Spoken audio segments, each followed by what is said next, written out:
Hi, welcome to my discussion on the Bonehunters. This is book 6 in Malazan Book of the Fallen by Steven Erikson.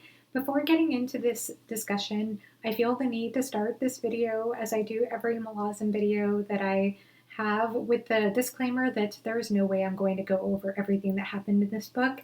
But if you want a really good review video in which you get most of the plot points covered in a fairly concise and efficient manner, I'm going to refer you to the Blue Jays review of The Bone Hunter.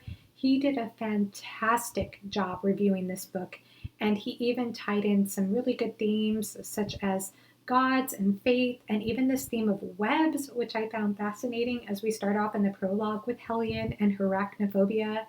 And it's really interesting to think of webs as entangling people in systems of belief or identity or relationships with gods. So please check out his review. It is so good. As for this discussion, I'm just going to talk about some overview thoughts of this book and the themes as I saw them. So first of all, I had a wonderful time reading this book. I heard from Steven Erikson himself that he actually considers the Bone Hunters and some of the later books in Malazan Book of the Fallen as two books in one. And I actually kind of read it that way. I read it throughout the month of May, taking my time and reading other books at the same time. It was an experiment I tried. And then I had to put the book on pause for a while when I got to around page 565 in the trade paperback version. And then I picked up the book a week after that, and it was really easy to get back into the book. I didn't find I had any trouble getting back into the flow of it, and I enjoyed my entire reading experience of it. So in a way, I did treat it, like I said, as two books rather than just one straight through book. And I just thoroughly enjoyed my experience. I thought it was very action-packed all the way through the last page of the book. And as for what this book is about, I guess the way I would describe it in the most general sense possible, which is almost impossible to do. It's really hard to give an overview for this book because we have so many different storylines happening. But I guess I would describe it as the 14th, trailing Leomin, the last of the rebellion, to the holy city of Egatan, which is the oldest city in the world in the Seven Cities. And when they get there, it turns out to be a big trap. Some of the 14th gets trapped in the city of Egatan. The rest, with Tavor, tries to travel on. And then when those who get trapped in Egatan make their way out, which gives the name to this book, they end up having struggles along the way with this crazy plague that's happening, thanks to the goddess of pestilence, Palael, and her work with the crippled god. And they end up making their way back to the 14th. They go on ship to Malaz City, where they get attacked by some Tistador who happen to be with Karsa Orlong, and then they meet up with the parish, get to Malaz City, where the second big climax of the book happens, which is Malaz City at Mox Hold. We meet up with Lysine, who's flanked by Corporal Dom and Malik Rel, and learn about this whole plot to scapegoat the Wiccans. And chaos ensues. Lots of attacks, lots of craziness. You also have this final chapter with this huge battle with Troll and Icarium. It's just action-packed, like I said. You also have many other storylines in this book. Like I already mentioned, this whole other kind of subplot with the crippled god, but you also run into familiar characters such as Absalar and Cotillion. Oh, Absalar has these wonderful companions, Tellerist and Cuddle? I can't remember the name now exactly, who turn out later on to be dragons. And then you also follow Puran at one point. He intersects with Absalar. There's a little reunion there. And you also have Heberic, Cutter, Grey Frog, Solara, Felison Younger, who has a very interesting storyline as Shaik Reborn later on in this book, and Iskral Pust and his wife. So many great characters in this book. As I was speaking earlier about how this almost seems like two books in one, you get really two main climaxes, at least that's how I saw it in this book. One being the whole Egatan event, which happens in the entirety of chapter 7, and it's a very long chapter. I think in my version it was about 90 pages, but I think it's much longer in mass market paperback.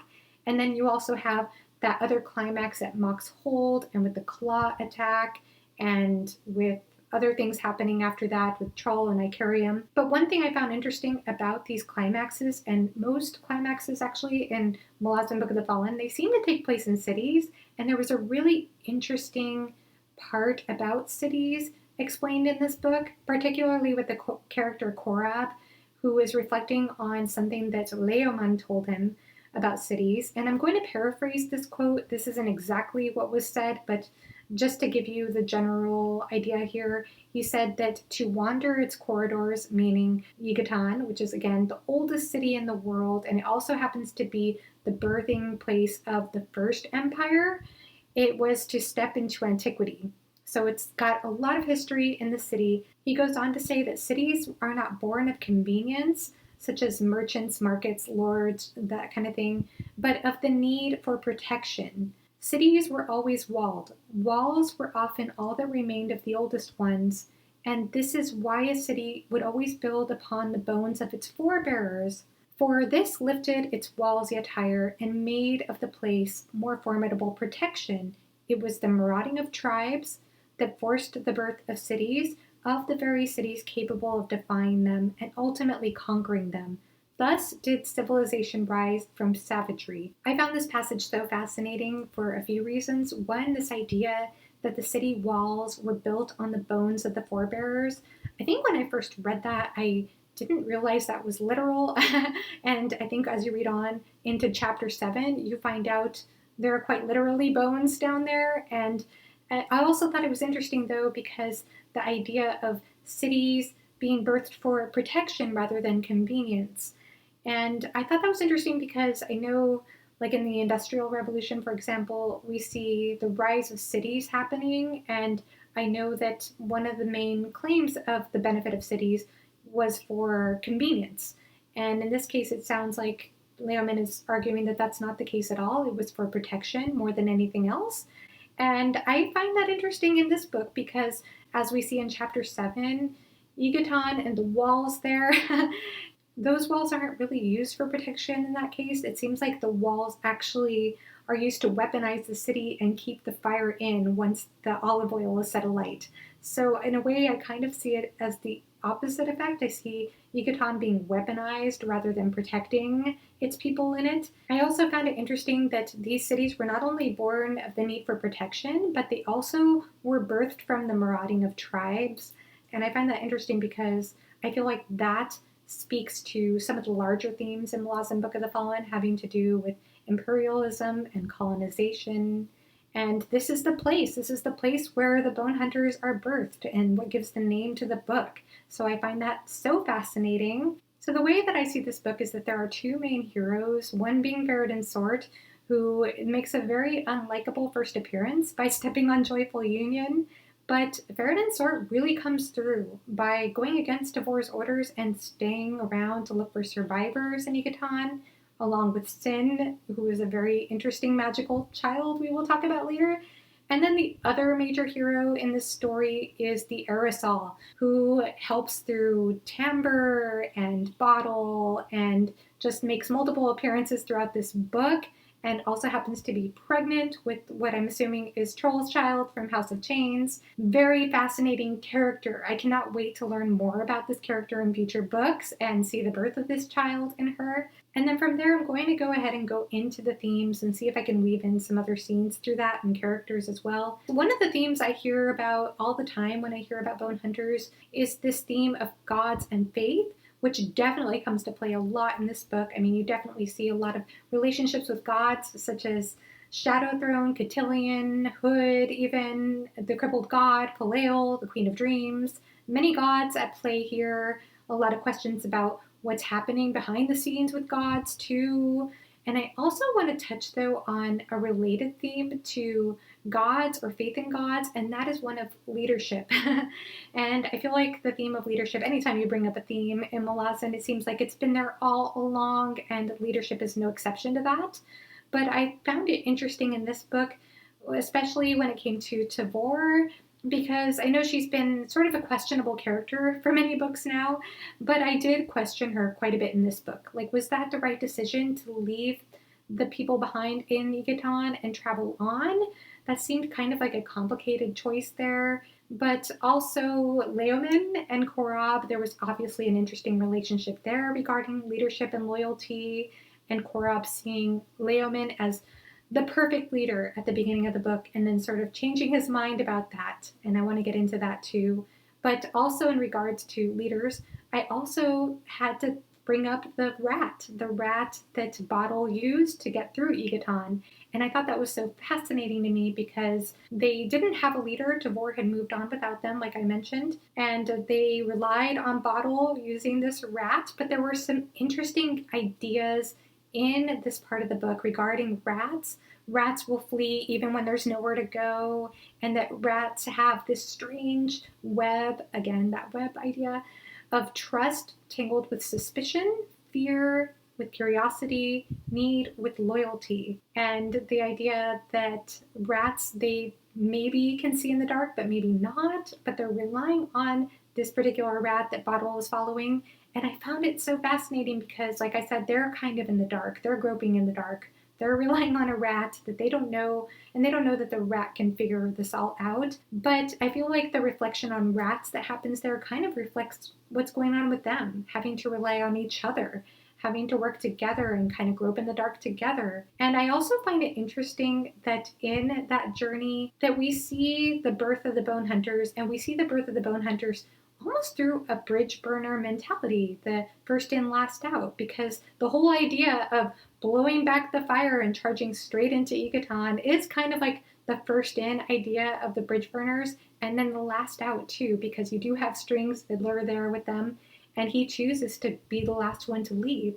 And then Korab chooses to do that too, and I loved that. I loved how Korab chose to stay back and help out Fiddler, and also chose to be the last one out. In this chapter, I don't really have an answer for what the hallucinogenic honey was about. I'd be curious to hear more people discuss that, but I guess the way that I see it is that this was not only a journey of working together with one another and relying on that web of loyalty and trust, as I mentioned with the rat reflection, but also an internal journey, which is what I think dream sequences and maybe hallucinogenic experiences lead one to do. And in this case, I thought it was really neat, like the dream, for example, that Bottle had of the ape, and this idea of compassion. Compassion existed when and only when one could step outside oneself to suddenly see the bars from inside the cage. And of course, we know compassion and empathy are huge themes in Malazan Book of the Fallen. I've been actually thinking about this quote a lot, and I want to maybe discuss that later if I have time. But in any case, if I don't, I'd love to hear from anybody watching this if you want to give your thoughts on what that means, because I just think it's a fascinating quote. And of course, we know compassion and empathy are important themes in the Malazan Book of the Fallen. But I think that that quote can actually be taken a few different ways. And so I'd just be curious to hear other thoughts on it. In addition to this theme on faith in gods and leaders, this book got me to reflect a lot on why we do these things. Why do we put so much trust in gods and in leaders? And I think something that the book points to is our human relationship with uncertainty. I felt that came up quite a bit in this book. And that is maybe the reason why we turn towards gods and leaders, because it's a way of bringing ease to that uncomfortable feeling of not knowing what the answer is, or having indecisiveness. And I feel like you could see this in so many instances, and wanting a simple path is another example of this. And one way that you could see this is through Korab and his relationship with Leoman. He reflects earlier on, before leaving Leoman behind, about how he sees Leoman as able to do no wrong. He sees Leoman as a great leader because in his mind, Leoman has this ability to have this way of seeing multiple perspectives, whereas he feels he, as Korab, can only see one path. Leoman can see many paths, so many shifting perspectives, and that is what makes a good leader. And I think this shifting perspectives theme also kind of comes up a little bit later too with Mappo, when Mappo is with Icarium, and Mappo is looking at his crystal, and he said that he thinks of his weakness as being able to see multiple sides of something, and therefore being able to justify even the most evil of crimes when you're able to see all sides of something. Yet when you see the bones of children, you might think differently about that maybe you can't justify everything. So maybe there is a little bit of certainty there, if you think of it that way. So I also appreciate that these books don't give you a one-size-fits-all answer in regards to these kind of topics, but it's just very interesting to consider this theme again of uncertainty and the idea that leaders apparently have certainty and they have the clear path ahead of them, when in fact they may not. And so another example of this is Puran, because Puran, while he is more assertive in this book than we've seen before, and he really takes on the master of the deck of dragons role, he is still not totally sure of himself. He's not super confident. There's even a quote I'll go ahead and read out loud. "He was not the man for this. He stumbled half blind within a vortex of converging powers, and he found he was struggling to maintain even the illusion of control."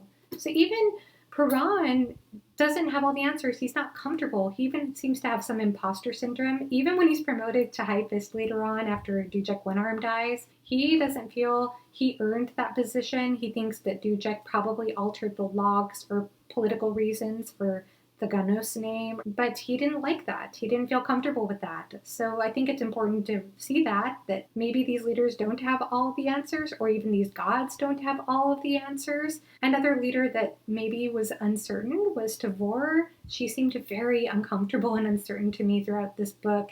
And there was even actually a point in which Apsalar tells her that she doesn't trust in their resilience. And then, of course, Apsalar questions her own confidence in that moment. But Tavor also she seems to be questioning herself in regards to her loyalty to the 14th. And you see that in the part in which I believe it was Kalam that told her, you belong to the 14th.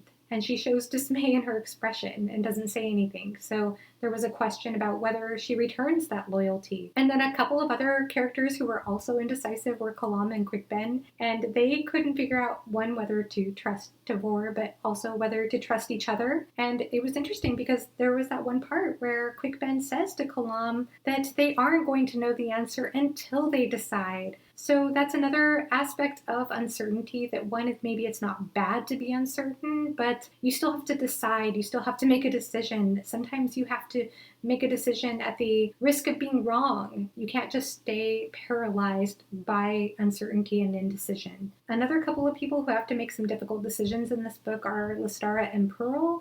I thought it was interesting that Cotillion tells Lystara that she has to decide between Pearl and, I think, the Empire or Tavor, when in fact I don't know if she really had a choice in the end, at least to prevent Pearl's death. And it seemed like Pearl did have a choice and it didn't go well for him. He worked on some inaccurate information, but that was also an interesting point of decision making that had to happen, and uncertainty. And then related to this idea of uncertainty, I think, is complexity. I've already kind of mentioned this a little bit by the idea of shifting perspectives, but I think complexity is also explored in a couple of ways regarding faith in gods and leadership and that kind of thing. One through Grey Frog's quote, which is so fantastic. He says to Lorik, "The existence of many gods conveys true complexity of mortal life. Conversely, the assertion of but one god leads to a denial of complexity and encourages the need to make the world simple. Not the fault of a god, but a crime committed by its believers." And I find that so fascinating, because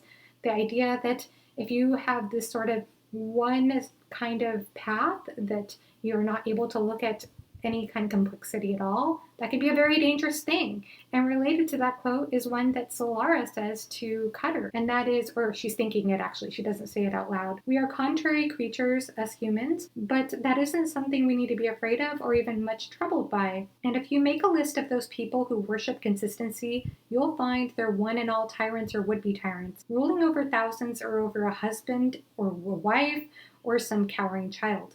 Never fear contradiction, Cutter. It is the very heart of diversity." I think that's fascinating because we have to have room, I think is what she's saying, for contradiction. And I think a good example of this maybe is Korob, because Korob seemed to identify with being very loyal to Leoman. But at one point, Leoman even tells him, "You are going to be tested. Your loyalty will be tested with the Queen of Dreams." And it seems to Korob that he will always be loyal to Leoman and he'll never question that. But then when it comes down to it and he realizes how far Leoman is willing to go, he changes his mind. He goes against loyalty. He's no longer loyal. So in a way that worked out for the benefit of all, you could say. So these virtues such as loyalty and faith, they may seem like good virtues, but there has to be room for contradiction sometimes, and there has to be room for seeing complexity. And I think that that's what this book kind of points me to. And again, it's very complicated again. It's not very straightforward. Related to this theme of gods and leaders, I, of course, had to bring up this theme of being used and discarded. And I know that this has come up before in Malazan Book of the Fallen, even since book 1, but I feel like it comes up quite a bit in this book too. And we see this with Absalar thinking on her relationship with Cotillion. And it seems like she is going into that relationship very willingly. She's allowing herself to be used and then eventually discarded, at least in her mind. And I found that interesting because she also has obviously some real struggles with self-worth. And there's even some idea here and there that she wants to die. On the other hand, you have Solara, and Solara talks about how gods just use people only to discard them.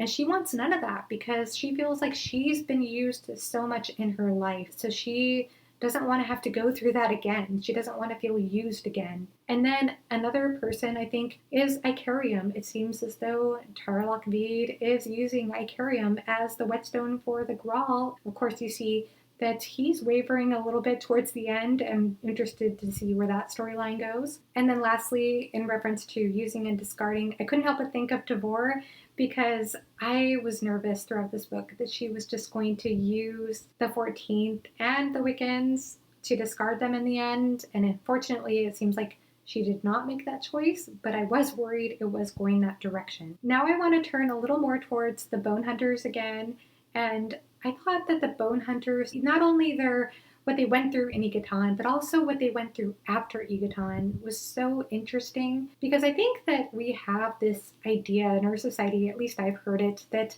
what doesn't kill you makes you stronger. And as for the Bonehunters, I didn't think it quite worked out for them that way. There were some passages, I think, with Korik, if I'm saying that name right, and with Keneb, about how the Bonehunters, they didn't show this like joy of survival. They seemed very disheartened. They seemed like they were weighed down, not just physically, but of spirit. And that was something that really stuck with me. Of course, there was some pride you saw now and then, but I just thought it was interesting that this experience they went through didn't necessarily rebirth them in a positive way. I think Korik kind of reflects on that because there is a part, I think, where Korik talks about his background going through some sort of burial ceremony, and this did not seem like a rebirth, even though it gave them the name the Bonehunters. And then related to the hardship that they went through after that, another theme that I saw play out a little bit in this book, it wasn't maybe a major theme, but it was something I noticed, was coping. And in this book, you see a few characters who deal with coping mechanisms, one of them being Hellion, who is an alcoholic, and it's understandable to turn towards these sort of numbing behaviors when the world is so difficult, when you see so much harm and hardship everywhere. And then another character that I could relate to this was Solara and her sexual relationship with Cutter. And this might not be totally accurate. I'm open to being wrong about this, but I couldn't help but wonder about Solara because although I know she makes the case that she's trying to help out Cutter, it seems like she's trying to help out Cutter because she sees Cutter as being heartbroken over Absalar, and he is also dealing with a lot of guilt and struggle over Heberic and letting down Felison Younger, not able to protect them. And I think she's very perceptive. Solara seems very, very perceptive.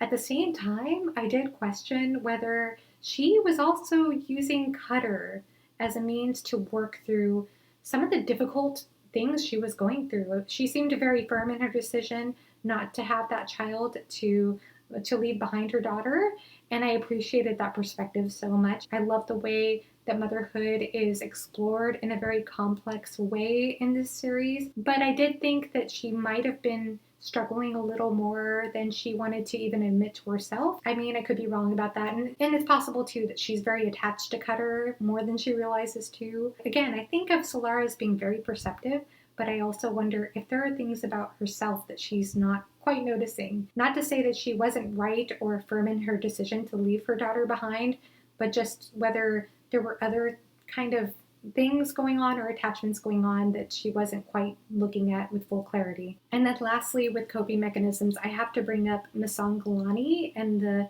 scene with Sin when Sin goes under Masanghalani's cloak and Shard comes up and talks to her. And I was uncomfortable for a few reasons. One, of course, that Sin is a child and Sin is engaging in this behavior. But I also can understand a case for it because from what I understand, there is something in psychology called reenactment. And that is when someone who has undergone some trauma in the past, they might reenact certain behaviors as a means to understand or heal or work through certain things or certain traumas. And they might do this consciously, they might choose to do this, but also unconsciously. So I think it's very possible that that might have been what was going on with Sin. And it's also possible that she associates those behaviors with this distorted belief that engaging in those behaviors will provide her nourishment or love. And I also know there's a lot more to this character that I don't know yet. And she did say something in that part about that they're all dead, something along those lines. So I understand that. At the same time, in my mind, she is still a child. Masanghalani didn't seem to stop it. She just allowed it to happen, and Shard, Sin's brother, came along and didn't seem to have a problem with this either, and told Masanghalani that this wasn't the first cloak that Sin had gone under, but that Masanghalani's cloak was the first woman's cloak that Sin had gone under. But I think that it's very important to see these things and not turn away from them, and I just felt the need to do it because one, I was not comfortable with this scene, and I feel like these things, again, need to be explored and talked about. I'm not saying it shouldn't have been in the book. I just wanted to talk about it because I don't think it was in there not to be discussed.